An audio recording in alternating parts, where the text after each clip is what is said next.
की आत्मा अपने ही शरीर को जगाने की कोशिश कर रही थी। तभी उसकी माँ कमरे में आई, लेकिन उसे लगा कि लड़की अभी भी आलस करके सो रही है। गुस्से में उसने उसे पैर से धक्का दिया और बोली, जल्दी उठो, नाश्ता करो। लड़की की आत्मा सामने मेज पर रखे अपने पसंदीदा हार्ट शेप एग पैनकेक को देख रही थी, लेकिन अब वह उसे छू भी नहीं सकती थी। असल में जब वह 15 साल की थी तब वह और उसका छोटा भाई नदी में डूब गए थे। भाई की मौत हो गई, लेकिन वह किसी तरह बच गई। उसी दिन से माँ उसे नफरत करने लगी। कई बार माँ गुस्से में जहरीली रेनबो कैंडी उसके मुंह में ठूंस देती, लेकिन हर बार पिता उसे बचा लेते। माँ चाहती थी कि वह मर चुके बेटे की जगह ले, इसलिए उसने लड़की के लंबे बाल काट दिए, उसे जबरदस्ती भाई की तरह कपड़े पहनाए और कहा, आज से तुम लंबे बाल नहीं रखोगी और स्कर्ट भी नहीं पहनोगी। अगले 3 साल तक लड़की अपने भाई की पुरानी स्कूल यूनिफॉर्म पहनती रही, चाहे वह छोटी हो गई हो या फट गई हो। उसने कभी शिकायत नहीं की। जब लड़की 18 साल की हुई, उसी साल स्प्रिंग फेस्टिवल के समय माँ फिर से गर्भवती हुई और डॉक्टर ने बताया कि बच्चा लड़का है। माँ बाप को लगा कि उनका मरा हुआ बेटा फिर से जन्म लेकर लौट आया है। उन्होंने सारा प्यार आने वाले बच्चे पर लगा दिया। यह सुनकर लड़की को दुख नहीं हुआ, बल्कि उसे लगा कि अगर भाई सच में लौट आए तो अच्छा है, क्योंकि उसने बहुत समय बाद माँ को इतना खुश देखा था। उसे लगा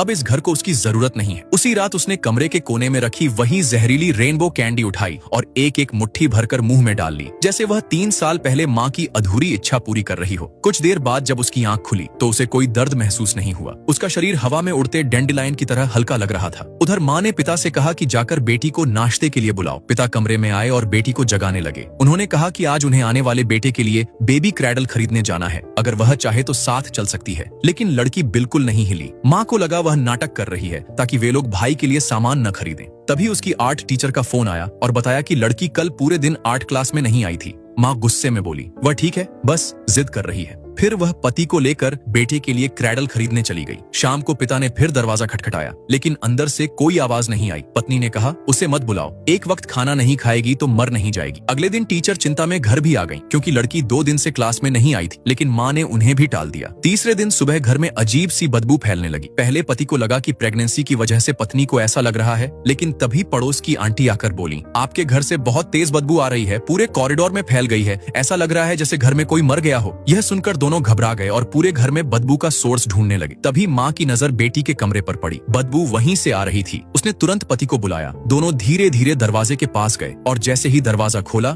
उनके सामने कई दिनों से बिस्तर पर पड़ी अपनी ही बेटी